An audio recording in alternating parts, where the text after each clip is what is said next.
In our news bulletin for this evening, a man was placed in prison for willful damage to one of the new police department's vehicles. A one-day workshop was held to build capacity for the implementation of the Sustainable Forest Management Project.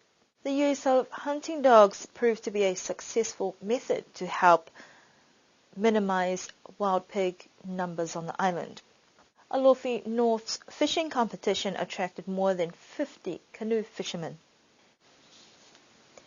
Niue police have apprehended a man in his mid-40s for the willful damage to one of their vehicles yesterday. This is the second time the vehicle used by the Chief of Police has been deliberately damaged, as there was a similar incident in October of last year. This new police department vehicle was parked at the police office when the incident occurred in between 2 to 3 yesterday afternoon. We spoke to the Chief of Police today about the incident. Someone has come in to our premises or location and has willfully damaged one of our police vehicles. The person has damaged a couple of windscreens and also slashed a couple of tyres. The last incident that we did have, similar to what we've had yesterday, the person has been taken to court, and due to lack of evidence, the case was dismissed on the grounds of lack of evidence to provide court to say that the person involved was the person that damaged the vehicle. According to several witnesses on the scene, a male person got out of his vehicle and took a metal bar, damaging the police vehicle while police officers were in the office. They allege that no immediate action was taken by police to stop this person at the time. Police are always around, and don't get me wrong here, that we're most of the community think that police officers are Iron Man, or they can do miracles, but this is not the case. Police officers, is first and foremost, is their safety, and it's paramount that my staff are to ensure that their safety comes first. So my officers have reasons as to why they didn't approach the person at the time. The person at the time was armed with some offensive weapons, and I'm not going to say that that they could have still arrested the person, because first and foremost is their safety. So and I applaud my officers who did stand back to think their safety comes first before they wanted to do anything. So I think my officers did the right thing in standing back and reassessed the situation, and then we proceeded on for our next plan of action. Police continue with their internal investigations as they prepare a case.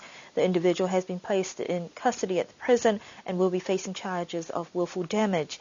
A special hearing was held this afternoon that will also determine whether the case will appear before the Niue High Court and what charges will be laid. A one-day capacity building workshop was held at the Department of Agriculture, Forestry and Fisheries on Monday for the effective implementation of the Sustainable Forest Management Project for Niue. Niue is one of 3 island nations chosen because of its unique forest environment that has been largely left untouched. The other 2 countries are Tonga and Fiji. The project is funded by the Asia-Pacific Network for Sustainable Forest Management and Rehabilitation based in China. The capacity building of effecting implementation of forest management and rehabilitation plan is a 3-year project designed to safeguard the forest environment in a sustainable way that will benefit both the stakeholders as well as landowners. We spoke to the forestry consultant, Graham Wilkinson, who conducted the workshop. What this project does is build upon the work that was done a few years ago in developing a forest management plan that identified all of the values of the forest that are held dear to the people of Niue, and puts in place some objectives for making sure that those values are maintained not only for the current generation but for future generations as well, because forestry obviously is a very long-term thing, and we have to be thinking to the future in terms of making sure that what we're doing is very sustainable.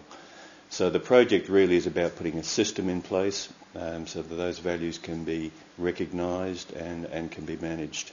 And it's really up to the individual landowner what priority they put on their forest. This will simply provide a mechanism so that if they do want to consider doing some timber harvesting in the future, there'll be a system there that sets out how it can be done so that it's done in a very sustainable manner and doesn't have an adverse impact on those other values. Niue's unique forest environment and the rugged landscape and land ownership is something forestry consultant Graham Wilkinson strongly emphasized, that a framework to regulate and safeguard against foreign exploitation as well as safeguarding the biodiversity of the land. We're talking about a framework for sustainable forest management. This is something that's been done across the world because of the concern about deforestation and degradation of forests. Most of the countries of the world now are meeting international obligations to make sure that they've got sustainable forest management frameworks in place so that if they are harvesting any timber, it can be put into the marketplace with some sort of verification that it's being brought from an area where it's not degrading the forest or causing deforestation. In fact, it's sustainable. The Forest Management Plan project will take 3 years to implement once legislation is passed by the Legislative Assembly. Niue has mature forest that in the past hasn't been cleared for agriculture because of the very rocky ground, and that contains a high degree of biodiversity. It's obviously very important for people who like to go hunting, protection of cultural sites, those sorts of things. So the situation is quite different in each country, but the approach in terms of making sure that whatever happens is sustainable, it's the same framework that we go through so that we can look across all of the countries in the region and see that they all have a framework in place for providing the best benefit to the community from their forests. Mr. Wilkinson and his colleague left the island today, but will be monitoring the situation from the Secretariat of the Pacific Community Centre in Fiji. A project to minimize the feral pig numbers on the island by using trained hunting dogs has been deemed as a success. Wild pigs have proven to be a formidable force to reckon with, especially for local farmers who have become frustrated with the amount of crop loss. Initially, the scoping exercise for the project was to trial a variety of trapping methods, such as using steel wire snares, toxin food boxes, and even a specially built state-of-the-art cage entrapment. Expert New Zealand pig hunter Glenn Osborne was on island last week working with a team from the Environment Department and the Department of Agriculture, Forestry and Fisheries. It is uncertain what the actual wild pig population is on the island, but Glenn says or estimates that it could be around 200. After more than 2 months, the hunting dogs have proven their worth. The cage was high-tech and costly, but it seems that the simpler method of properly trained hunting dogs could be the way to go. A dedicated team were out on the field the whole of last week, starting at the break of dawn at 6 in the morning and ending their excursions at 6 in the afternoon. Using previous knowledge from Glenn's first trip and the help of local farmers and hunters, the team were able to identify specific areas that were targeted from the villages of Hikitawake all the way to the village of Hakupu. According to project manager Hage Tongatule, the success rate this time round, while Glenn was on island with his dogs, was outstanding, catching just over 20 feral pigs in a span of 7 days. Glenn Osborne departed on Friday, but leaves behind one of his prized dogs, Awa, who will be a great addition to the team. We hear that the team have since managed to catch 3 boars with the assistance of the hunting dogs, Awa and Roxy, who belongs to a local hunter. The hope is that through this project, the problem of wild pigs can be resolved by minimizing their numbers. A prelude to the annual Alofi North Show Day began last Saturday with an annual Marine Day organized by the Village Council.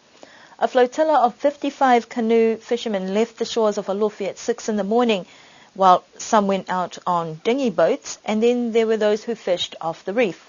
According to the chairman of the Alofi North Village Council, Tutuli Heka, calm seas didn't bring in as many fish.